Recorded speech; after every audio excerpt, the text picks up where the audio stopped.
lire la parole dans Job. C'est un verset qui est bien connu. Job au chapitre 33. Job au chapitre 33 et au verset 14.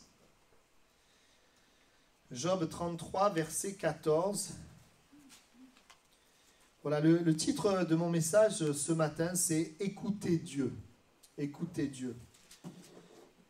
Il est écrit « Dieu parle cependant, tantôt d'une manière, tantôt d'une autre, et l'on n'y prend point garde.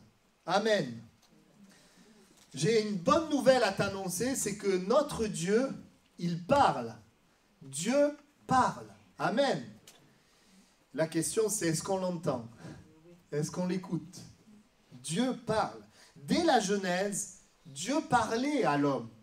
Il est dit que, par exemple, dans Genèse 2,16, que Dieu donna un ordre à l'homme en disant de ne pas manger, qu'il pourrait manger tous les fruits de tous les arbres du jardin, sauf un. Donc Dieu va parler à l'homme. Et puis, il est dit dans Genèse 3,8 que Adam et Ève, ils entendaient la voix de l'Éternel. Il dit, ils entendirent la voix de l'Éternel qui parcourait le jardin.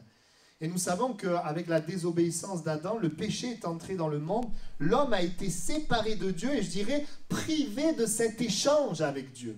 Privé de cette intimité avec Dieu. Est-ce que d'une manière absolue, Dieu ne parle plus? Bien sûr que si. Dieu parle encore, heureusement. Parce que si Dieu ne parlait pas, on ne pourrait pas venir à lui. Mais le péché a coupé cette relation, cette relation où Dieu me parle, je lui parle, il me répond, je lui réponds. Cette intimité, le péché a brisé cela. Et aujourd'hui, en 2021, Dieu veut parler d'une manière quotidienne et régulière à ta vie, à ton cœur. Amen. Et nous savons que le péché est entré dans le monde et que l'homme était privé de révélation, privé d'intimité, privé d'échange avec Dieu. Bien sûr, Dieu n'a jamais abandonné sa création et il va parler par les prophètes, par les justes, de différentes manières. Mais il n'y avait plus cette relation personnelle entre l'homme et Dieu. Jusqu'à ce que Jésus vienne. Et Jésus, en mourant sur la croix, oui, nous savons que Jésus est mort sur la croix pour pardonner nos péchés, pour nous donner la vie éternelle. Mais je voudrais rappeler ce matin que Jésus est mort sur la croix et ressuscité afin de restaurer la relation avec Dieu, afin de nous réconcilier avec Dieu, afin de pouvoir enfin avoir accès à la voix, au cœur et à la volonté de Dieu. Amen. Dans Hébreux 10, 19, 22, il est dit que au moyen du sang de Jésus, nous avons une libre entrée dans le sanctuaire. Et ça nous parle dans la présence de Dieu, par la route nouvelle et vivante qu'il a inaugurée pour nous au travers du voile, c'est-à-dire de sa chair. Nous savons que Jésus a été brisé et que le voile dans le temple s'est déchiré. Ce voile qui en fait séparait le lieu saint du lieu très saint, ce lieu très saint où Dieu apparaissait, où Dieu se manifestait, le voile a été déchiré et c'est là pour nous une image de cette relation que Dieu peut avoir à nouveau avec nous à cause de Jésus et de ce que Jésus a fait. Amen. Et donc au verset 22, il y a la conséquence logique. Approchons-nous donc, approchons-nous avec un cœur sincère dans la plénitude de la foi. Amen. C'est merveilleux de savoir que si je crois en Jésus, si je viens à Jésus, eh bien je peux m'approcher de Dieu. Amen. Et Dieu s'approche de moi.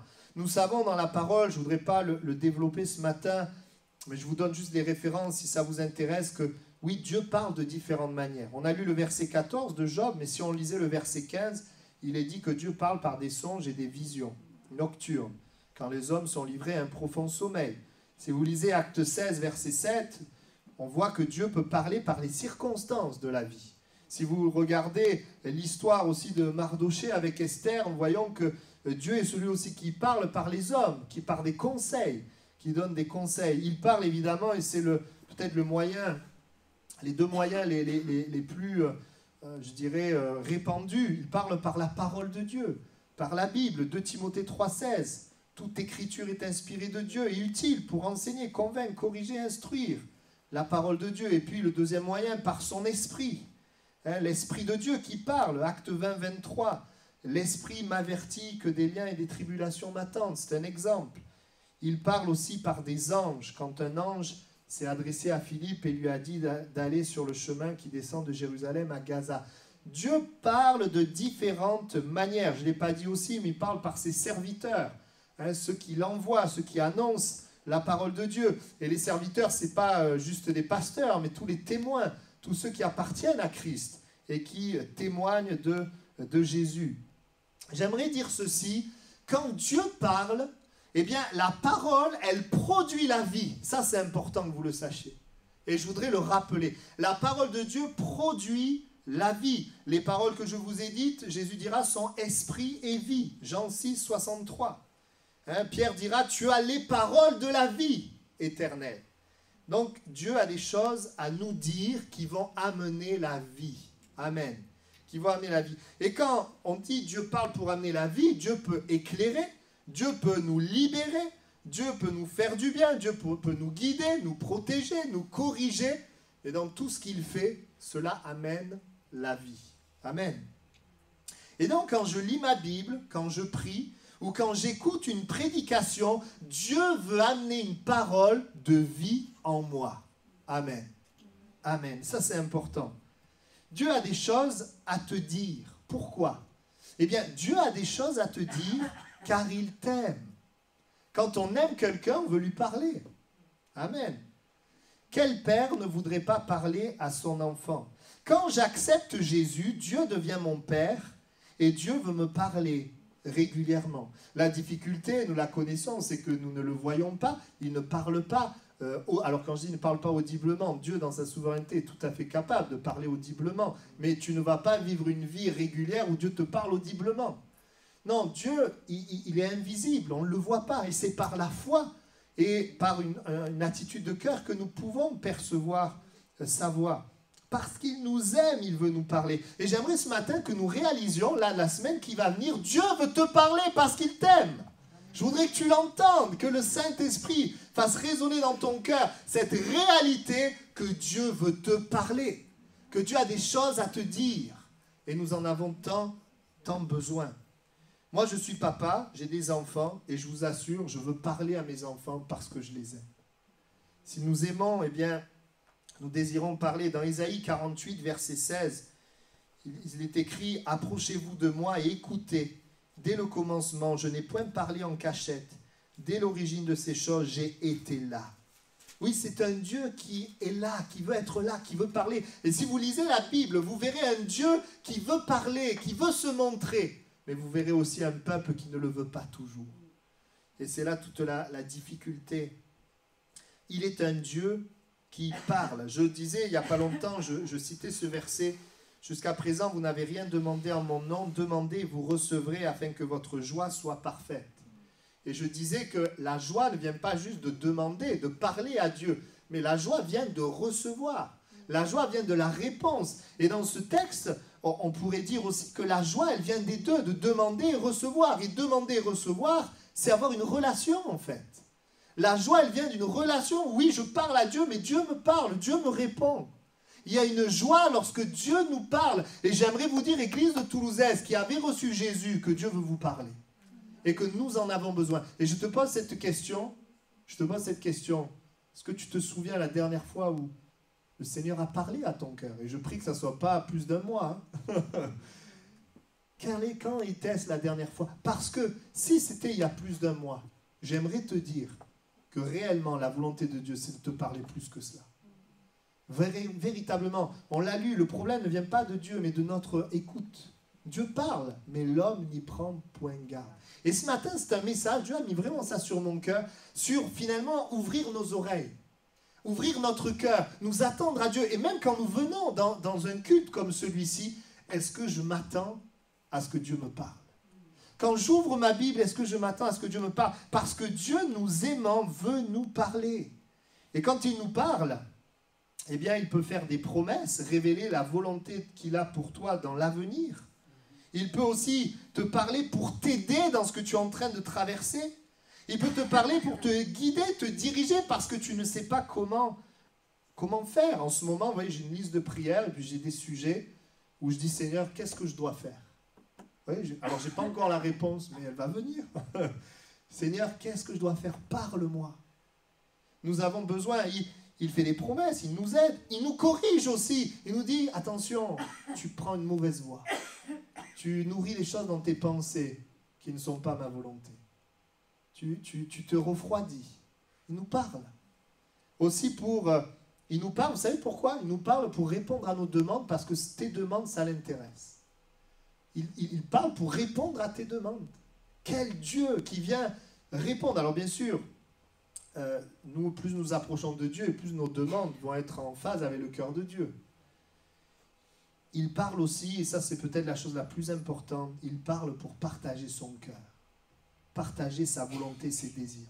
Moi, il y a quelque chose qui me passionne, c'est de dire, Seigneur, je voudrais que tu nous révèles ta volonté. Pour l'Église, pour la famille, pour ma vie, pour le monde, pour Toulouse. Révèle, montre-nous ta volonté. Amen. Et la question, donc ça, c'est que Dieu parle. Amen. Et je veux déclarer que cette semaine, Dieu va te parler. Amen. Je veux déclarer que Dieu va te parler. Mais on va développer, on a parlé de Dieu parle, maintenant on va dire, premièrement, est-ce que tu entends Dieu? Deuxièmement, est-ce que tu écoutes Dieu? Non, premièrement, est-ce que tu entends Dieu? Entendre, c'est percevoir.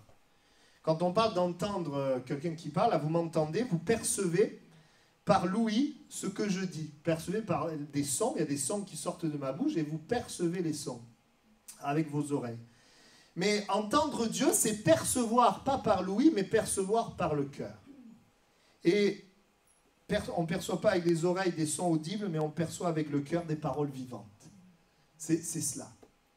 Et entendre, c'est vrai que des fois, on fait une différence entre entendre et écouter. C'est-à-dire qu'on peut entendre quelque chose sans comprendre. Vous voyez, je ne sais pas si ça vous arrive, quelqu'un parle, mais ton esprit est ailleurs. Tu entends ce qu'il dit, mais tu ne comprends pas parce que tu es ailleurs. Des fois, ça arrive entre les maris et les femmes. Voilà, ou les mères et les enfants. Mais je voudrais aussi, il y a aussi dans le sens d'entendre, on peut aussi voir ça, on peut entendre et comprendre le sens. Il y a plusieurs définitions. C'est-à-dire, j'entends des sons, mais je comprends le sens. Si je vous dis Baga, Iba, Reflo, vous avez entendu, mais vous ne comprenez rien. C'est normal, il n'y a rien à comprendre. Mais si je vous dis il fait beau aujourd'hui, vous entendez le son, mais vous comprenez quelque chose. Vous voyez la différence? Donc, nous entendons, mais nous comprenons, et ça c'est important. Et je dirais, et ça c'est un premier point, Dieu parle, mais il y a deux choses qui nous empêchent d'entendre Dieu, c'est-à-dire entendre et comprendre. Là, je parle juste de comprendre, d'entendre la voix de Dieu, comprendre ce que Dieu veut. Les deux obstacles, eh bien, c'est l'orgueil et le péché. C'est les deux choses. Il y a des gens, par exemple, ils voudraient que Dieu leur parle et ils ne leur parle pas. Pourtant, la Bible dit que Dieu parle. Pourquoi? La Bible nous révèle qu'il y a deux choses qui empêchent, en fait, qui nous empêchent de l'entendre. L'orgueil et le péché. L'orgueil et le péché, c'est un peu comme si on mettait un mur. Vous voyez, un mur entre quelqu'un et vous. Quand vous avez un mur, s'il est épais, vous parlez, ça ne passe pas. Vous voyez? Alors s'il est fin, ça passe. Mais s'il est épais, ça ne passe pas. Un mur qui est là. Et la Bible nous dit, ce verset qui est bien connu, dans Ésaïe 59,2, ce sont vos crimes qui mettent une séparation entre vous et votre Dieu, ce sont vos péchés qui vous cachent sa face et l'empêchent de vous écouter. Et l'empêchent de vous écouter. Il y a une séparation qui est là, il y a quelque chose qui est coupé, le péché. La Bible dit dans Ésaïe 1,15, quand vous étendez vos mains, je détourne de vous mes yeux. Quand vous multipliez les prières, je n'écoute pas. Vos mains sont pleines de sang. Alors là, on est du côté de Dieu qui n'écoute pas. Mais on voit que le péché brise la relation. Et puis, Jérémie 7, 23, 24, voici l'ordre que je leur ai donné. Écoutez ma voix et je serai votre Dieu et vous serez mon peuple. Marchez dans toutes les voies que je vous prescris, afin que vous soyez heureux, et ils n'ont point écouté. Là, dans ce verset, on est vraiment dans ce cas où Dieu parle, mais la Bible dit, ils n'ont point écouté, ils n'ont point prêté l'oreille, ils ont suivi, pourquoi ils n'ont pas écouté? Ben regardez, ils ont suivi les conseils, les penchants de leur mauvais cœur, ils ont été en arrière et non en avant. On voit que Dieu veut parler, d'ailleurs Dieu dit, écoutez-moi, et la Bible dit, ils n'écoutent pas parce qu'ils suivent les penchants de leur mauvais cœur. Le péché nous empêche d'entendre, d'écouter Dieu. Le péché est un premier obstacle. Deuxième obstacle, c'est l'orgueil. L'orgueil, si vous regardez une définition, une présomption, une estime exagérée, un amour excessif de soi-même qui fait que l'on est persuadé de sa propre excellence, que l'on se juge supérieur aux autres. Et je rajouterai qu'en fait, on n'a pas besoin de Dieu. n'a pas besoin de Dieu. Et on voit dans la Bible que l'orgueil nous amène à ne pas écouter. Par exemple, alors ici on est dans le contexte d'écouter pas Dieu, mais d'écouter le sacrificateur. Dans Deutéronome 17:12, l'homme qui par orgueil n'écoutera pas le sacrificateur placé là pour servir l'Éternel ton Dieu, ou qui n'écoutera pas le juge, cet homme sera puni de mort. Bon, ce qui est intéressant, c'est de voir que l'homme n'écoute pas, mais pourquoi? Par orgueil. Il dit, l'homme par orgueil n'écoutera pas. Ce qui nous empêche d'entendre Dieu, d'écouter Dieu, c'est la suffisance, l'orgueil. Dans Néhémie 9:16, nos pères se livrèrent à l'orgueil et raidirent leur cou, ils n'écoutèrent point tes commandements. Vous voyez, il est dit, c'est très clair, se livrèrent à l'orgueil, ils n'écoutèrent point les commandements. On voit que l'orgueil est lié au fait de ne pas écouter. Job 35:12, on a beau crier alors, Dieu ne répond pas à cause de l'orgueil des méchants. Quand je pense connaître, savoir, eh bien je ne peux pas entendre, écouter, Dieu ne parle pas, je ne peux pas percevoir. Je pense à cet exemple dans Luc 23, versets 8 à 11, où Hérode a vu Jésus, il a eu une grande joie, car depuis longtemps il avait entendu parler de lui, il voulait le voir faire des choses. Et la Bible dit que Jésus ne lui dit rien. Il ne lui parla pas. Et nous lisons en fait dans le verset 11 qu'il y avait dans son cœur bien du mépris, de la moquerie. Et on voit qu'il n'a pas pu entendre Jésus lui parler. Mais voyez-vous la bonne nouvelle, c'est que Jésus est venu pour régler le problème du péché. La bonne nouvelle, c'est que Jésus a payé pour nous pardonner, nous délivrer du péché et donc nous permettre d'écouter Dieu. Donc quand je place ma foi en Jésus, quand je me repens de mes péchés, je permets à Dieu de me parler dans ma vie. Bien sûr que quand je suis dans le péché, Dieu parle dans le sens où il m'attire à lui. C'est ça qu'il fait. Mais quand j'ai accepté, quand je me suis repenti, il est venu dans ma vie, il ne me parle plus pour que je vienne à lui. Il me parle de son plan. Il y a une intimité, il y a une relation, des promesses. Il me dirige, il est là avec moi tous les jours de ma vie. Et moi, je ne veux pas vivre une religion, frères et sœurs, mais je veux vivre ça avec Dieu. Amen, c'est ce qu'il y a de plus passionnant. Jésus a tout fait pour que justement ce péché ne soit plus une séparation. Donc aujourd'hui, s'il y a une séparation à cause de ton péché, sache qu'il y a une solution. Et que cette solution, c'est Jésus. Et que si tu viens à Jésus, le problème du péché est réglé. Par contre, pour le problème de l'orgueil, la solution, elle est de ton côté. La solution, elle est de ton côté. Parce que le contraire de l'orgueil, c'est l'humilité. Et la parole de Dieu nous montre, de différentes manières, que pour pouvoir être en relation avec Dieu, nous avons besoin de choisir l'humilité. Heureux les pauvres en esprit, car le royaume de Dieu est à eux. Vous savez, souvent les gens disent « Ah, l'évangile, c'est pour les faibles, les gens qui ont besoin d'une béquille. » Mais en fait, vous savez, tous les hommes sont faibles et ont besoin de Dieu, en fait. Il y a un vide spirituel qui est là. Tous les hommes, on est pauvres en esprit, parce que quand on est venu dans ce monde, on est du mauvais côté, dans le péché. Mais ceux qui sont heureux sont ceux qui vont le reconnaître. Je reconnais que je suis pauvre en esprit. Pourquoi? Parce que quand je le reconnais, je peux devenir riche en esprit. Le royaume de Dieu est à eux. Les choses sont révélées. Dieu peut parler, Dieu peut remplir, Dieu peut combler mon cœur. Et j'aimerais vous dire que même, parce que nous avons tous les hommes, nous avons de l'orgueil. Mais la bonne nouvelle, c'est que nous pouvons choisir de nous humilier. Nous pouvons choisir de laisser notre orgueil de côté. Et ce matin, j'aimerais te dire que si tu choisis de laisser ton orgueil, tu entendras Dieu te parler. Tu entendras Dieu te parler. Il est dit aussi, il y a ce verset, en ce moment, Jésus tressaillit de joie par l'Esprit, il dit « Je te loue, Père, Seigneur du ciel et de la terre, de ce que tu as caché ces choses aux sages et aux intelligents, et de ce que tu les as révélées aux enfants. Oui, Père, je te loue, de ce que tu l'as voulu ainsi. » Amen. Il parle, oui, à ceux qui ne sont pas peut-être sages, intelligents, il parle aux enfants, des personnes simples. Il parle à une certaine attitude de cœur. Dans 2 Chroniques 32, 26, il est dit Ézéchias, du sein de son orgueil. Écoutez ça. Ézéchias, du sein de son orgueil, s'humilia avec les habitants de Jérusalem et la colère de l'Éternel ne vint pas sur eux pendant la vie d'Ézéchias. Ça veut dire quoi? Pourquoi je prends ce texte? Ça nous montre que même si on est là dans l'orgueil, on peut s'humilier, on peut accéder à la voix de Dieu. Et du coup, forcément, il y a des conséquences. Eh bien, il a évité le jugement de son temps. Je pense aussi à cet exemple où Jésus est crucifié et puis il a à sa droite et à sa gauche 2 brigands. Et la Bible dit, si vous prenez tous les évangiles, qu'au départ, tous les 2 l'insultaient. Les 2 l'insultaient. Les 2 étaient orgueilleux. Mais il y a un moment donné où il y en a un qui va rentrer en lui-même et quelque chose va se passer. Au dernier moment de sa vie, il va prendre la décision la plus importante de sa vie de reconnaître qu'en fait, ce qu'il vit, c'est normal, mais que ce que Jésus vit, ce n'est pas normal. De reconnaître que Jésus est le roi et le Messie. Et là, sur la croix, il va dire, souviens-toi de moi. Et là, alors qu'il choisit l'humilité, eh bien, Jésus lui parle et Jésus lui fait grâce. Et j'aimerais vous dire ce matin, Dieu résiste aux orgueilleux, mais il fait grâce aux humbles. Et que l'orgueil, l'humilité, c'est un choix que nous faisons. Nous pouvons choisir, nous avons toutes sortes d'éléments.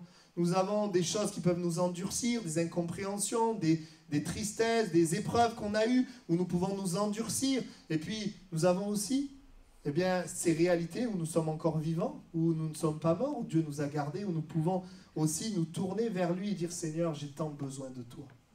Nous choisissons de nous endurcir ou de nous humilier. Et j'aimerais dire que c'est une réalité aussi pour nous chrétiens. La Bible dit, ce verset que vous connaissez, « Si mon peuple sur qui est invoqué mon nom s'humilie, prie et cherche ma face, s'il détourne ses mauvaises voies, je l'exaucerai des cieux, je pardonnerai son péché, je guérirai son pays. » Il y a toujours pour nous, même enfants de Dieu, le danger de toujours agir de manière indépendante, par orgueil. Mais que Dieu nous aide à agir en disant « Seigneur, j'ai besoin de toi. » Amen. Si aujourd'hui quelqu'un quitte une attitude rebelle, il commencera à entendre Dieu lui parler. Si tu dis « J'ai besoin de Dieu », alors tu vas l'entendre. Voyez-vous, le fils de Luc 15, il ne pouvait plus entendre la voix du Père parce qu'il est parti loin de la maison. Et ça, c'est l'orgueil. Quand on est orgueilleux, on est loin. On s'éloigne. Non pas que Dieu s'éloigne, c'est nous qui nous éloignons. Il s'est éloigné. À cause de son orgueil, il n'était plus en capacité d'entendre la voix du Père. Mais lorsqu'il est rentré en lui-même, et lorsqu'il a reconnu que là, il meurt de faim, lorsqu'il a reconnu que ce qu'il a fait, ce n'était pas bien, et qu'il a commencé à vouloir revenir vers le Père, il a pris le chemin de l'humilité, alors il a retrouvé le Père qui lui parle, la voix du Père. Puisqu'il est revenu, le Père va lui parler, le Père va le rétablir, le Père va le restaurer. Ah, c'est merveilleux de pouvoir entendre la voix du Père. Amen. Donc ça, c'est pour l'importance d'entendre Dieu. Ne laisse pas l'orgueil ou le péché t'empêcher de l'entendre. On va aller un petit peu plus loin. Le Seigneur a mis sur mon cœur 2 points importants que je voudrais partager. Ensuite, nous prierons. La question, c'est est-ce que tu écoutes Dieu? Parce qu'on a parlé d'entendre, ok? Mais est-ce que nous l'écoutons? Qu'est-ce que c'est qu'écouter? On va voir 2 aspects. Premièrement, écouter, c'est apprendre. Dans Deutéronome, chapitre 5, verset 1, il est dit, Moïse convoqua tout Israël et leur dit, « Écoute, Israël, les lois et les ordonnances que je vous ai fait entendre aujourd'hui. » Alors c'est intéressant parce que dans la même phrase, tu as « écoute » et « entendre ». Il dit, « Écoute ce que je vous ai fait entendre. » C'est-à-dire, j'ai parlé, vous avez entendu, mais maintenant je te demande de faire plus qu'entendre, je te demande d'écouter. Et là, il détaille 2 points qu'on va développer. Alors, écoute Israël, les lois et les ordonnances que je vous fais entendre aujourd'hui, apprenez-les, hein, et mettez-les soigneusement en pratique. 2. Qu'est-ce que c'est écouter? Premièrement, apprendre. Apprendre. Est-ce que vous savez que la définition du mot disciple, c'est un apprenant, c'est un élève. Et un disciple de Jésus, ce n'est pas quelqu'un de parfait, c'est quelqu'un qui est en position d'apprendre, en position d'écouter, en position de ce que Dieu va donner des choses, qu'il y a des manques, j'ai besoin. Et non pas, on le verra tout à l'heure, en position de maître. Je peux venir ici en position de disciple, d'apprenant. Seigneur, j'ai besoin d'apprendre quelque chose. Ou je peux venir ici en position de maître. Seigneur, moi, je sais. Et c'est ça qui va faire une différence dans aussi ce que nous allons percevoir de la voix de Dieu. Apprendre, c'est avoir une connaissance dont on ne disposait pas. Quand Dieu parle, il nous fait connaître des choses sur lui qu'on ne connaît pas ou qu'on connaît mal. Et tout à l'heure, on va détailler que c'est apprendre des choses qu'on connaît ou qu'on ne connaît pas, qu'on peut connaître en fait intellectuellement, mais qu'on ne connaît pas expérimentalement. On va le détailler tout à l'heure.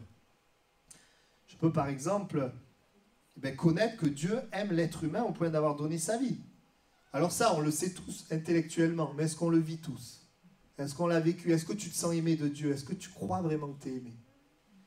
On peut connaître le fait que le mal nous détruit et que c'est un signe de l'absence de Dieu dans nos vies. Il y a des choses que la parole va nous révéler. Je prends des exemples. Que Dieu est un secours dans la détresse. C'est bon de connaître ça, surtout si tu es dans la détresse. Besoin de connaître que la parole nous dit qu'il y a besoin d'un pas de foi peut-être pour qu'une situation se débloque. Donc Dieu va parler de différentes manières. Il va parler par sa parole. Connaître que quand on accepte Christ, l'Esprit de Dieu vient habiter en nous et qu'il y a pour nous une force au-delà de notre force. Vous savez, souvent, quand nous connaissons la parole, elle nous fait du bien. Quand nous connaissons la parole, elle produit la vie. Pourquoi? Parce que, j'en parlais tout à l'heure, on connaît, pas juste pour notre tête, mais pour vivre. Et ça nous fait du bien, mais le risque qu'il y a, c'est qu'une fois que je connais une partie de la vérité, je ne vois que par ça ou que ça. Tu as connu que Dieu pourvoit et tu vois que ça. Dieu pourvoit et dès qu'il y a un truc, tu veux que Dieu pourvoie. Mais à un moment donné, il faut comprendre, la Bible, elle est riche, c'est comme un grand puzzle avec des morceaux, vous voyez? Dieu va se révéler dans la parole de différentes manières. Il va se révéler comme l'Éternel qui guérit, comme l'Éternel qui pourvoit, comme l'Éternel qui est un berger, comme l'Éternel qui est une bannière, comme l'Éternel qui est la paix, comme l'Éternel qui est ici. À chaque fois, il y a les noms. Et la richesse pour nous, c'est de le connaître sous ses différents aspects.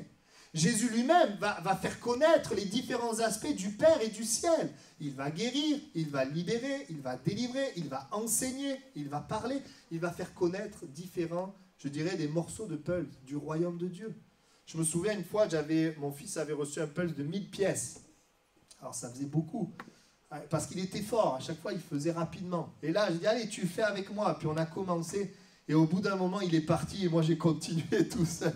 Après, je me suis dit, bon, on va arrêter là, on reprendra après. J'avais essayé de lui dire, allez, on persévère. Et c'est pas facile. Et vous savez ce qu'on fait quand on fait un puzzle souvent? Vous vous raccrochez au dessin, à ce que vous connaissez. Vous n'allez pas faire... Bon, vous pouvez faire des morceaux, mais pour faire des morceaux, il faut toujours se raccrocher à quelque chose. Et c'est vrai, on voit là le dessin et on essaye d'agrandir pour prendre plus de place. Mais le ciel, le royaume de Dieu, la révélation de Dieu, elle est tellement grande, tellement large. Et il y a pour nous un danger parfois, vous savez, et c'est ce qui fait des fois des divisions dans les églises. C'est que le chrétien, il y en a un qui voit comme ça et l'autre il voit comme ça. Je vais vous donner des exemples. Il y en a un, il va dire l'important c'est l'esprit, l'autre va dire non, c'est la parole. Alors qu'en fait, il faut les deux. Il n'y a pas besoin de... Et c'est ça le danger, il faut qu'on comprenne. On a besoin d'être ouvert à ce qu'on ne connaît pas. Attention, quand je dis ouvert à ce qu'on ne connaît pas, toujours dans le cadre de la parole, évidemment. J'ai noté, il y en a, c'est le salut qui est important, d'autres c'est l'esprit, d'autres c'est la relation d'aide, d'autres c'est la doctrine, d'autres c'est la mission, d'autres c'est le baptême. En fait, tout est important. Et les ministères, c'est justement des accents qui sont mis sur différentes choses. Mais quels que soient les ministères, il y aura toujours un accent important sur Jésus-Christ, la croix, la parole, le Saint-Esprit. Il y en a qui vont dire dans l'évangélisation, l'important c'est de parler de Dieu. D'autres, ils vont dire non, c'est de représenter Dieu. Mais les deux sont importants. Ou encore, il y en a qui vont dire Dieu c'est la sainteté. Non, Dieu c'est la puissance. Mais c'est les deux en fait. Il y en a qui disent l'important c'est l'amour. Non, l'important c'est la vérité. Et la Bible dit que c'est l'amour et la vérité qui sont venus par Jésus. D'autres vont dire c'est la loi, d'autres c'est la grâce. Alors on est sous la grâce, mais la loi a aussi un but. Les religieux notamment vont venir vers Jésus. Il dit Moïse, dans la loi nous a ordonné de lapider de telles femmes. Toi donc, que dis-tu? Ils étaient fixés sur un aspect, connaissaient qu'un aspect de la loi. Ils ne connaissaient pas la miséricorde. Et nous avons besoin, c'est vrai, les uns les autres, que le Seigneur nous enseigne ce qu'il veut nous enseigner. Et de nous ouvrir à ce que nous n'expérimentons pas encore de Dieu. Si tu n'as pas expérimenté que Dieu guérit les malades, c'est pas la peine de mettre d'une main de côté, bon ça c'est pas pour moi, moi je vais rester dans ce que je connais. Non, va dans ce que tu ne vis pas et ce que tu connais pas, Dieu veut te le donner. Amen. On voit qu'un aspect, c'est comme si tu faisais un gâteau au chocolat et puis l'un dit le gâteau au chocolat c'est du sucre, l'autre dit non c'est de la farine, l'autre dit non c'est du chocolat. Non, le gâteau au chocolat c'est l'ensemble.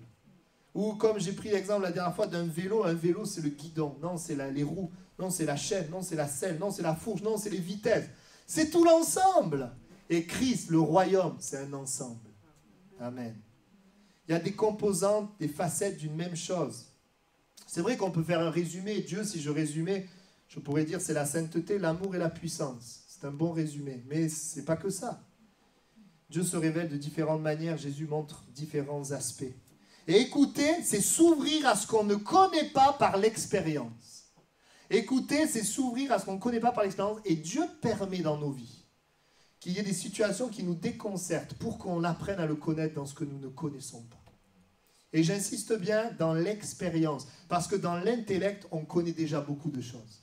On sait que Dieu guérit, on sait que Dieu délivre, on sait que Dieu est bon, on sait que Dieu est patient, on sait beaucoup de choses. Mais dans l'expérience, personnellement, je parle pour moi, je dis Seigneur, je veux vivre plus. Dans la puissance, on vit des choses, mais je sais qu'il y a aussi des choses qu'on ne vit pas. Amen. Dans la sainteté, oui, on vit des choses, on est libéré, gloire à Dieu, mais il y a des choses qui ont besoin de changer. Dans l'amour, on vit des choses. Ah oui, on sait que Dieu nous aime, mais il y a tellement des moments où on peut parfois se sentir seul, parfois avoir... on a besoin de grandir dans la relation dans la révélation de son amour. Amen. Et donc le disciple, c'est un apprenant. Nous ne voulons pas nous placer en position de maître, comme l'ont fait les religieux, mais être en position de disciple, afin de pouvoir recevoir. Des fois, vous savez, on peut venir écouter un message, un prédicateur, et on se réjouit quand le prédicateur, il prêche ce qu'on sait déjà. Ah, ça, c'est un bon prédicateur parce qu'il a prêché la révélation qui m'a été donnée. Mais en fait, ce qui est important, c'est que la parole, elle nous donne la vie. C'est pas forcément qu'on donne des choses qu'on connaît déjà, mais c'est qu'il puisse aussi donner des choses qu'on a besoin de vivre. Et des fois, il y a des choses qu'on connaît déjà, mais qu'on a besoin de vivre. Par exemple, je vais dire, Dieu délivre du péché, tu le sais, mais peut-être que tu en as besoin dans ta vie. Donc ce qui est important, ce n'est pas ce que je sais intellectuellement, c'est ce que je vis. Et ce que Dieu veut donner dans nos messages, prédications, quand on lit la Bible ou quand on prie, il veut véritablement amener la vie dans notre vie. Amen. Vous savez, on peut être une personne de bon caractère, mais qui n'est pas prêt à apprendre. Et une personne de mauvais caractère, mais qui est prêt à apprendre. Bon, le mieux, c'est une personne de bon caractère qui est prêt à apprendre. Mais ce qui est important, c'est d'être prêt à apprendre. Parce que si je suis prêt à apprendre, et souvent je dis ça même quand j'ai des couples qui veulent s'engager, je leur dis souvent, vous savez, une des choses très importantes dans le couple, c'est que la personne soit prête à se remettre en question. C'est que les deux soient prêts à se remettre en question. Parce que si on n'a qu'un qui se remet en question, le pauvre, l'autre, enfin celui qui se remet en question, et l'autre qui ne se remet pas en question, il va faire souffrir. L'importance d'être en position d'apprendre. Et je dis Seigneur, je crois qu'aussi le Seigneur, parce qu'on vit, nous montre qu'en fait on a besoin. On a besoin de vivre plus. La référence, c'est la parole. Et quand je lis la parole, je dis Seigneur, je connais si peu. Peut-être je connais intellectuellement, mais dans mon expérience, je voudrais connaître plus. Est-ce que c'est ce qu'il y a dans votre cœur aussi? Est-ce que je viens écouter la prédication en position d'élève ou en position de maître? Est-ce que je lis ma Bible en position d'élève ou en position de maître? Est-ce que je prie en position d'élève ou en position de maître? Je fais une parenthèse. C'est vrai que la Bible nous dit quand même de discerner, d'éprouver si un enseignement est bien dans la vérité. Même si je dis qu'on vient en position d'apprendre, on doit quand même discerner. C'est ce qui est dit. Parce que si je parle de la recette du gâteau au chocolat et que je te dis maintenant vous mettez de la terre, il va falloir dire stop là. Si je vous dis que sur un vélo il faut ajouter un rideau, il faut dire stop. La parole de Dieu qui est annoncée, oui, je suis en apprenant, mais je discerne. J'ai un regard, est-ce que ce qui est donné est la vérité, produit la vie? C'est pour ça que ce n'est pas tous ceux qui prêchent que Dieu va se servir pour donner la vie, parce qu'il y en a que Dieu a établi, d'autres qui n'ont pas été établis. Et ça, c'est important. Il peut y avoir des choses contraires à la parole de Dieu dans un enseignement, que le Seigneur nous aide. C'est de là aussi que sont sorties parfois des dérives. Nous devons, quand je dis une position d'élève, ça ne nous empêche pas d'être attachés à la saine doctrine. Être attachés à ces choses qui sont, enfin à la parole qui est véritable que j'ai reçue. D'ailleurs, Paul il dit de justement pas se détourner de ce que vous avez reçu, la manière dont vous avez écouté. J'aimerais aussi vous dire ceci. Il y a parfois dans nos vies des échecs qui sont là pour nous remettre en position d'élève. Et je vais vous prendre un exemple biblique. Parce que des fois on est là, on dit on sait, puis on va échouer. Afin qu'on réalise que ce qu'on sait intellectuellement ne suffit pas. Nous échouons parce que nous avons besoin que le Seigneur nous enseigne quelque chose. Je vous donne un exemple. Jésus avait dit à ses disciples, allez, vous guérissez les malades, vous annoncez la parole, etc. vous délivrez les démoniaques. Et à un moment donné, les disciples vont connaître un échec. Ils vont s'approcher d'une personne, c'était un fils lunatique, et la Bible dit que l'homme va s'approcher de Jésus et dire « tes disciples n'ont pas pu le délivrer ». Et ce que j'aime chez les disciples, et souvent on s'arrête sur pourquoi ils n'ont pas pu, mais en fait ce qui est intéressant, la clé pour moi qui est importante, c'est l'attitude des disciples qui ont dit à Jésus « pourquoi n'avons-nous pas pu ?» En fait, ils se sont mis en position d'élèves, ils ont dit « mais tu nous as envoyés, tu nous as donné la parole, là ça n'a pas marché, nous nous repositionnons en position d'élèves et nous disons « Seigneur, explique-nous, pourquoi ça n'a pas marché ?» Nous on est là et on dit « bon, c'est à cause du jeûne et de la prière ou à cause de la foi », parce que c'est ce qui est répondu. Donc on est là. Mais en fait, la clé, c'est pas le jeûne et prière et la foi. La clé, c'est de se mettre en position d'élève et dire « Seigneur, pourquoi ça n'a pas marché ?» Et là, à un moment donné, donc Jésus va leur parler et leur dire, va leur donner la réponse. Mais pour nous, c'est important, dans nos échecs, alors que nous marchons selon ce que nous croyons être vrai, nous échouons, de dire « Seigneur, comme eux, pourquoi ça n'a pas marché ?» Et le Seigneur nous enseigne quelque chose. Et ça, c'est aussi ce que la parole de Dieu nous montre. Des fois, on s'attend à Dieu en fonction d'éléments extérieurs. Par exemple, si je vous fais venir un pasteur des États-Unis ou d'Australie, je ne sais pas pourquoi, mais il y en a, ils vont s'attendre plus à Dieu. Par contre, si c'est quelqu'un qui vient de Toulouse, on se dit, oh là là, c'est quelqu'un que je connais. Des fois, on s'attend à Dieu par rapport à des éléments extérieurs. On se dit, tiens, plus ils viennent de loin, plus Dieu va me parler. Non, il peut te parler par quelqu'un qui est ici. Il peut te parler par un âne. La Bible dit. L'important, c'est que nous soyons centrés sur Dieu, pas sur les moyens. Des fois, il y a des gens qui disent « Ah, c'est tel pasteur, Dieu ne va pas me parler. » Ou c'est « Oh là là, là, je suis dans le Lévitique, je ne vais rien comprendre, Dieu ne va pas me parler. » Des fois, on est là, on regarde à des éléments extérieurs. Mais ce qui est important, c'est de comprendre que le fait que je sois réconcilié avec Jésus m'a ouvert un accès et que Dieu est disposé à me parler. Nous devons être centrés sur le fait que Dieu veut me parler, que le Seigneur a une parole pour chacun d'entre nous. Amen. Et particulièrement, je voudrais le rappeler ce matin, une bénédiction dans l'Église. Bien sûr, il nous parle dans notre chambre, mais il nous parle dans l'Église, qu'il est agréable et doux pour des frères de demeurer ensemble. Hein. C'est là que l'Éternel envoie la bénédiction, la vie pour l'éternité. Amen. Vous savez pourquoi? Parce que des fois, quand on est là en train d'écouter la parole, il y a des obstacles qui sont enlevés. Par exemple, si pendant que tu m'écoutes, tu as faim, tu ne vas pas te lever et aller acheter à manger et revenir. Par contre, si tu es chez toi et que tu as faim, tu vas arrêter de prier, tu vas aller ouvrir le placard et tu vas manger. Tu es ici, tu écoutes la parole. Et tu te dis, bon, alors là, il y a l'histoire de la faim, mais imagine, tu dis, tiens, mince, j'ai oublié de faire ça, j'ai oublié d'appeler telle personne. Tu ne vas pas arriver là, aller sortir et prendre ton téléphone et appeler la personne. Par contre, si tu es chez toi, ça se peut que tu le fasses. On a besoin de prendre du temps avec le Seigneur. Moi, je vous donne un conseil, quand vous priez à la maison, prenez un carnet, quand vous avez des choses à faire, notez-les, mais continuez de prier. Continuez d'écouter le Seigneur. Et tout ce qui vient là n'est pas toujours un obstacle, c'est parfois le Seigneur qui nous fait penser à des choses. Sachez-le aussi. En tout cas, il y a une bénédiction dans l'Église. Vous savez, je n'étais pas là le week-end dernier, je me suis dit, Seigneur, pour une fois que ce n'est pas moi qui prêche, j'ai dit, Seigneur, parle-moi. Je suis venu dans une position d'écoute. Et le Seigneur m'a parlé, pas par la prédication, mais dans le temps de louange, il a amené une pensée vivante, je sais qu'il m'a parlé. Et je dis, Seigneur, merci. Je crois que Dieu parle, mais ce qui est important, c'est que nous soyons en position d'écoute. Donc ça, c'est le premier point, apprenant, je vois l'heure qui passe, on va avancer. Être donc dans cette position d'apprenant. Pareil en lisant la Bible. Oh, je lis la Bible, David et Goliath, je connais, je sais, allez, je passe. Lisons la parole en cette position d'apprenant. Parle-moi, Seigneur, j'ai besoin de t'entendre. Je veux comprendre quelque chose. Avec le même texte, Dieu peut te parler 10 fois, de différentes manières. Donc, ne soyons pas là disant « je sais ». On sait certaines choses, mais il y a toujours une part qu'on ne sait pas. Vous savez, moi, quand je faisais du volleyball, j'étais au lycée, j'étais un des meilleurs au volley. Mais donc je savais, vous pouvez dire le volley, je connais. Mais quand je suis commencé à rentrer en fac de sport et que je suis allé faire du volley avec ceux qui en font en club, là, j'étais un des plus nuls. Je pensais savoir, mais il y a des degrés de connaissance. Et à un moment donné, j'ai vu qu'en fait, je ne savais pas. J'ai appris que dans le volley, par exemple, il y a tout un jeu sans ballon. Quand tu n'as pas le ballon, il y a un jeu. Tu te positionnes à différents endroits. Donc, ne disons pas « je sais ». C'est le meilleur moyen pour que la voix de Dieu s'arrête. Mais disons « je ne sais pas, j'ai besoin. J'ai besoin d'être nourri, que le Seigneur nous parle. » Amen. Pour apprendre, il faut de la place. Vous avez déjà vu des gens, vous ne pouvez rien leur apprendre parce qu'ils savent tout? Ça vous est déjà arrivé? Vous avez déjà arrivé aussi sur une clé USB, vous voulez mettre quelque chose, la mémoire est pleine. Il faut libérer la mémoire.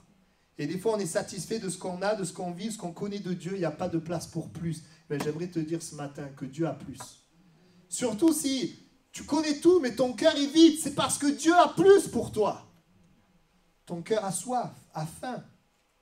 Ça vous est déjà arrivé de devoir manger, mais vous êtes déjà rassasié. Moi, ça m'est arrivé, là, on était à un mariage, on a mangé à 15h de l'après-midi. Le soir, j'avais pas faim. C'est très difficile de manger quand tu es déjà rassasié, quand tu es déjà plein. Et voyez-vous, la clé pour recevoir de Dieu, c'est qu'on ait faim et soif. On ait faim et soif. On voit dans la parole de Dieu, les religieux, ils étaient satisfaits de ce qu'ils connaissaient. Et Jésus leur dira, malheur à vous, parce que vous payez la dîme de l'amande, de l'âneth, du cumin, et vous laissez ce qui est le plus important dans la loi, la justice, la miséricorde, la fidélité. Ils étaient attachés à certaines choses, ils laissaient de côté le plus important.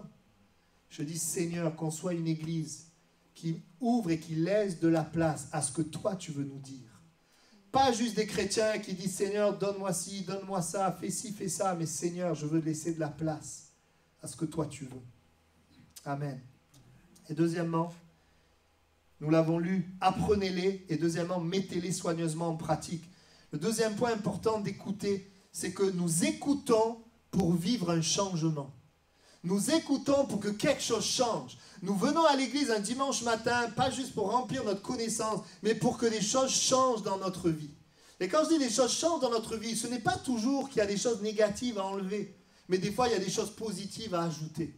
Par exemple, on a besoin parfois de saisir, de croire, oui, que le Seigneur, il prend plaisir en moi, qu'il m'aime. Le fait, quand je vous prêche, que Dieu veut vous parler, vous pouvez partir et mettre en pratique, c'est-à-dire croire et penser dans votre cœur, Seigneur, tu veux me parler. Et tous les jours de ta semaine, dire, Seigneur, je crois que tu veux me parler. C'est-à-dire, tu prends la parole et tu veux qu'elle produise un changement dans ta vie.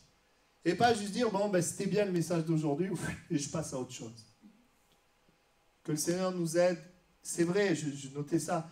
On ne peut pas vivre un changement à toutes les prédications qu'on écoute. Ce serait... mais qu'on ne vive pas... Enfin, que je dirais, on ne peut pas, c'est vrai, voir un changement à toutes les prédications, mais qu'il y ait au moins une prédication qui change quelque chose dans nos vies. Qu'on ne se retrouve pas finalement à écouter plein de prédications sans qu'il n'y ait aucun changement. Amen. Apprendre des nouvelles choses, c'est nouvelle par rapport à mon expérience et non à ma connaissance. Et ça, c'est important. Je ne dois pas chercher des paroles nouvelles pour mon intellect, mais pour ma vie. Le but n'est pas de connaître intellectuellement, mais de vivre. Nous connaissons pour vivre et nous ne vivons pas pour connaître, au sens d'intellect. Ou je le dirais comme ça, nous connaissons intellectuellement pour croire et connaître expérimentalement. Est-ce que vous suivez? Nous connaissons intellectuellement afin de croire et afin de connaître expérimentalement. C'est-à-dire de faire l'expérience. Écouter pour vivre. Pour le, vous savez, la volonté de Jésus, c'est pas qu'on sache plein de choses sur lui, c'est qu'on soit sauvé. C'est qu'on soit disciple. C'est qu'on vive la vie victorieuse. Sa volonté, c'est qu'on le vive. Et nous écoutons pour avoir une information. Et ce qui est important, c'est de placer notre foi dans cette parole afin qu'un changement se produise et bouleverse les choses. Parce que notre âme et notre cœur a des besoins. L'homme ne vivra pas de pain seulement, mais de toute parole qui sort de la bouche de Dieu. Notre âme, notre cœur a des besoins. On a un besoin spirituel. Amen. Quand nous écoutons, c'est aussi agir. Quand on dit « je t'écoute », ça veut dire que j'agis en fonction de ce que tu dis. Si tu es à table et que quelqu'un dit « tu peux me passer le sel », tu n'attends pas que la personne te dise « oui, je suis en capacité de te passer le sel ». Tu n'attends pas une réponse intellectuelle. Tu n'attends pas que la personne dise oui, je le peux. Non, tu attends qu'elle prenne le sel et qu'elle te le donne. Tu attends quelque chose de pratique. Et je dirais que le Seigneur, il désire nous parler afin d'amener quelque chose de pratique dans nos vies. Amen. Regardez, Exode 7, verset 16. Tu diras à Pharaon, l'Éternel, le Dieu des Hébreux, m'a envoyé auprès de toi pour te dire, laisse aller mon peuple afin qu'il me serve dans le désert. Et voici, jusqu'à présent, tu n'as point écouté. Il dit, tu n'as pas écouté. Ça veut dire quoi, tu n'as pas écouté? Tu n'as pas fait ce que j'ai dit.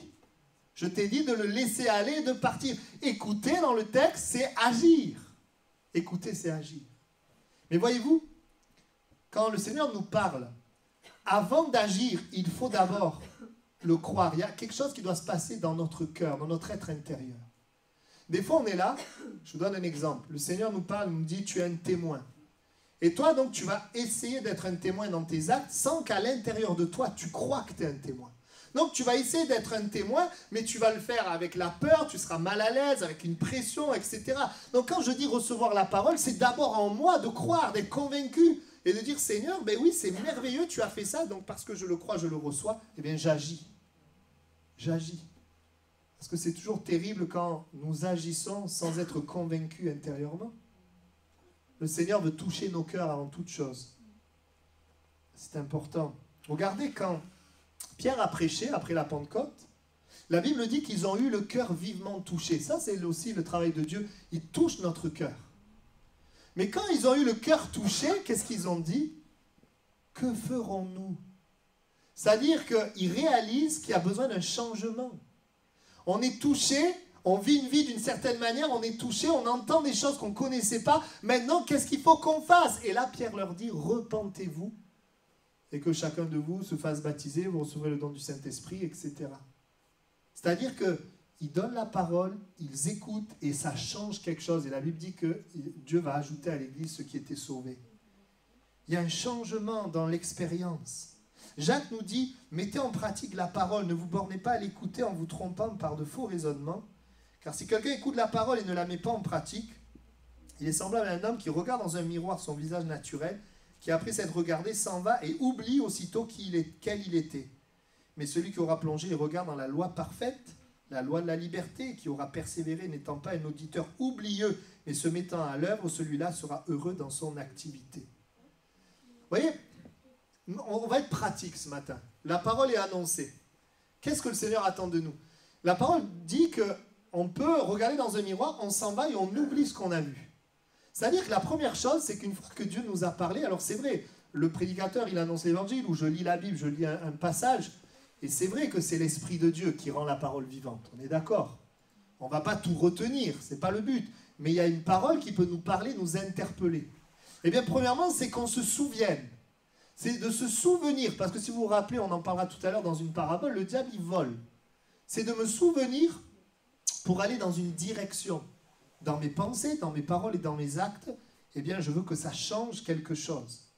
Exemple, test. Est-ce que vous vous souvenez de ce qui a été prêché dimanche dernier ici? Dimanche dernier, Max a prêché, j'ai écouté aussi le message. Et je te pose la question, est-ce que ça t'a parlé d'abord et est-ce que ça a amené un changement pratique?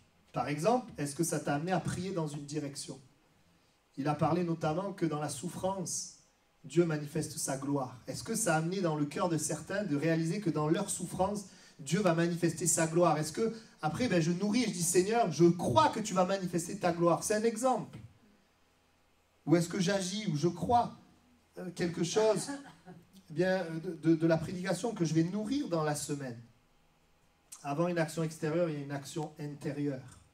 Croire, proclamer, nourrir. Amen. Ou encore, accepter de faire confiance en Dieu dans ma situation qui a empiré.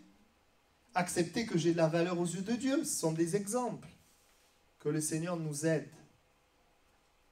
à ce que la parole de Dieu change quelque chose. Ça commence dans notre cœur. Ça commence dans nos pensées. Je voudrais vous donner deux exemples. Le premier exemple, c'est Dieu parle à Marie, il donne une parole qui n'est pas facile parce qu'il lui dit tu vas enfanter un enfant. Ce n'est pas facile de devoir porter un enfant sans être marié, sans que finalement elle ait eu de relations. Comment les gens pourraient croire cela? Ce n'était pas facile à accepter. Et Marie, la Bible dit, va garder toutes ces choses et les repasser dans son cœur. Elle va l'accepter, elle va faire confiance en Dieu. Alors que dans un autre texte, on a Zacharie, où l'ange lui parle et lui dit, voilà, tu es vieux, mais avec Élisabeth, vous allez avoir un enfant. C'est intéressant parce que, vous voyez, dans les deux cas, Dieu parle. Dans le premier, la première, elle écoute et elle repasse dans son cœur. Elle accepte dans son cœur. Elle n'a pas repassé dans son cœur tous les problèmes qu'elle allait avoir. Elle n'a pas repassé tout ce qui pouvait faire douter aussi. Comment ça va être possible, tout ça? Non, elle a repassé dans son cœur la parole de l'ange. Zacharie, lui, c'est intéressant. Il dit à l'ange, « À quoi reconnaîtrai-je cela? Car je suis vieux et ma femme est avancée en âge. » C'est-à-dire que l'ange lui parle et lui, il dit, au lieu finalement d'accepter, de recevoir, il va parler de ce que les circonstances disent. Ben, on est vieux, c'est pas possible. Il va rester fixé sur ça. Et à cause de ça, vous connaissez le texte, il ne va pas pouvoir parler. Quand Dieu te parle, est-ce que tu mets en avant ce que les circonstances que tu vois disent ou ce que Dieu dit? Et c'est pour nous un défi, parce que quand nous écoutons la prédication, nous entendons un message qui ne va pas du tout dans le sens de ce qu'on vit dans la semaine, dans ce qu'il y a dans ce monde. On ne va pas du tout dans le sens de ce qu'on voit. Et pourtant, si nous croyons ce qui est invisible, si nous croyons la parole, nous allons la voir s'accomplir. Et c'est un défi pour nous de pouvoir garder cela. Les religieux parlent, veulent enseigner, convaincre. Ils sont en position de maître intérieurement, même s'ils appellent Jésus leur maître. Et finalement, ils sont repoussants pour les gens. Les disciples, eux, reçoivent l'enseignement, agissent, suivent Jésus, vivent les choses et ils attirent les personnes qui cherchent la vie. Et nous voulons cette attitude. Je termine, nous ne lisons pas la Bible pour discuter, mais nous lisons la Bible pour changer dans notre vie. Et à un moment donné, Jean-Baptiste dira, mais vous voulez vous faire baptiser, mais qui vous a appris à fuir la colère à venir? Produisez des fruits dignes de la repentance. Jean-Baptiste dit, il faut un changement. Et ne dites pas en vous-même, nous avons Abraham pour père. Ils étaient fixés sur ce qu'ils connaissaient, savaient déjà. Ils ne voulaient pas de changement. Nous, on sait, on connaît, on n'a pas besoin de changer. Et Jean-Baptiste les reprend. Car je vous déclare que de ces pierres, Dieu peut susciter des enfants à Abraham. Mais qu'on ait l'attitude de ces personnes qui a dit, que ferons-nous? Seigneur, parle-moi, change-moi. Je veux que ta parole, elle est axée. Parfois, la parole de Dieu va nous amener à prendre une décision. Nous amener à couper. Nous amener à corriger, nous amener à accepter. Accepter. Oh, accepter l'amour de Dieu. Accepter que Dieu est puissant dans ma vie, que ses promesses vont s'accomplir. Est-ce que nous sommes prêts à dire, Seigneur, que ta parole, elle est vraiment autorité. Autorité sur ma vie. Amen. Je vais m'arrêter là. J'avais encore un texte, mais je vais conclure. On va incliner nos têtes juste quelques instants. J'aimerais dire ce matin, Dieu veut parler. Dieu veut parler. C'est l'orgueil et le péché qui peut nous en empêcher, mais j'ai une bonne nouvelle. Le péché a été réglé à la croix. Et l'orgueil, eh bien, il t'appartient de le laisser de côté, de dire j'ai besoin de Dieu. Et si tout simplement tu viens à Jésus et tu dis j'ai besoin de Dieu, Dieu va te parler. Et peut-être quelqu'un écoute ce message et il n'entend pas la voix de Dieu. Ça fait longtemps que tu voudrais, mais tu ne l'entends pas. Parce que tu as besoin de Jésus pour être pardonné de tes péchés. Et parce que tu as besoin de dire j'ai besoin de Dieu. S'il y a quelqu'un comme ça, eh bien, tu peux répondre dans ton cœur et parler à Dieu. Parle-lui maintenant et dis-lui, Seigneur, je reconnais mon péché. Je reconnais que j'ai besoin de toi. Parle-moi dans cette semaine qui vient. Et tu vas commencer, bien sûr, à ouvrir la Bible, à aller à l'église, à écouter la parole de Dieu. Tu vas commencer à lui parler et tu vas voir le Seigneur te répondre. Pour les enfants de Dieu, je voudrais vous dire ce matin que Dieu veut échanger avec toi. Dieu veut parler régulièrement. Et je voudrais amener ce message, le Seigneur l'a mis sur mon cœur, sur notre position quand nous venons dans l'église. Quand nous venons écouter un message, est-ce qu'on vient juste pour écouter quelque chose un peu de nouveau qui va satisfaire notre intellect? Ou est-ce qu'on vient ce matin pour que nous puissions nous approcher plus de Dieu? Pour que ce qui est de Dieu prenne plus de place dans notre vie? C'est vraiment mon désir aussi avec vous. Est-ce que je viens en position de maître ou en position de disciple, d'apprenant? Laissant la parole changer quelque chose dans ma vie. Je refuse que la parole remplisse juste ma tête. Je veux aller plus loin que du fait qu'elle me fasse du bien. Je veux faire un pas de foi. Quand le message me touche, je veux décider de couper, d'accepter ou de croire, de me positionner, de me consacrer, de m'abandonner. Vous avez vu, très souvent, je fais des appels afin que la parole nous amène à un changement. Ce n'est pas l'appel qui fait le changement, c'est notre attitude de cœur. Que le Seigneur nous aide ce matin à recevoir de la part de Dieu. Dans écouter, il y a une confiance à avoir. Parce que des fois, nous voulons que Dieu agisse d'une certaine manière et nous voulons qu'il nous dise certaines choses. Mais il y a des moments où le Seigneur ne nous parle pas comme on le voudrait. Vous voyez, si mon fils de 3 ans, enfin, j'ai pas de fils de 3 ans, ma fille de 3 ans venait me dire « Papa, tu peux me donner un marteau ?» je ne lui donnerai pas un marteau, mais je lui donnerai d'abord, je travaillerai à ce qu'elle ait la maturité pour plus tard avoir un marteau. Et parfois nous demandons des choses à Dieu, Dieu nous répond, mais pas comme nous pensons. Dieu agit, mais pas comme nous pensons. Mais bien aimé, j'aimerais vous dire, la parole de Dieu produit la vie, et c'est de ça que nous avons besoin. Nous avons besoin de ça. Ici ce matin, eh bien, tu désires, te lever et dire, je veux venir en position d'apprenant. Quand j'ouvre ma Bible, quand je prie et quand je viens à l'église, je veux entendre Dieu me parler, je veux écouter Dieu. Bien simplement, tu peux prier là où tu es à ta place. Je voudrais prier dans ce sens. Seigneur, merci pour ta parole et pour ce temps que nous avons. Et je veux croire que tu nous parles ce matin. Merci parce que tu parles. Tu nous invites à entendre et à écouter. Seigneur, permets-nous d'apprendre des choses nouvelles, de vivre dans notre vie des choses nouvelles, de ne pas rester là où nous en sommes, mais de pouvoir vivre la plénitude de ta vie.